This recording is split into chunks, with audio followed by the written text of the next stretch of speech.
On a déjà un très beau livre depuis des dizaines d'années de coopération économique, culturelle, éducative entre le Maroc et la France. Pour nous, c'est un des partenariats dont on est le plus fier et qui a, je pense, apporté à l'un ou l'autre pays le plus de satisfaction. Mais Sa Majesté le Roi nous a invités à écrire un nouveau livre parce que les temps ont changé, les sujets ne sont pas les mêmes. Et de ce point de vue-là, ce qui se passe ici au Sahara est forcément un gros chapitre de ce nouveau livre, dans la dimension politique d'une volonté de la France d'accompagner le Maroc jusqu'au bout de la reconnaissance internationale de ces régions et une forte dynamique qui a été impulsée par la politique du Maroc à laquelle ses grands partenaires s'associent avec beaucoup de force.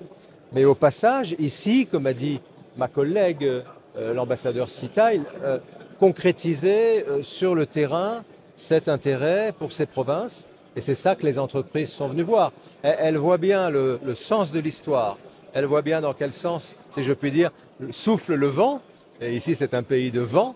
Et elles veulent mettre eh bien, leurs embarcations, leurs projets dans le sens du vent et trouver des manières de traduire dans des projets industriels, dans des projets de services, un engagement de la France pour le développement au bénéfice des populations de provinces qui ont une vocation bien sûr marocaine, mais également régionale. Pour nous, vous connaissez la relation de la France avec l'Afrique. Elle est en passe de redéfinition et cette redéfinition passe en partie par la vision marocaine à laquelle nous sommes fiers, heureux, mais avec humilité et détermination de nous associer.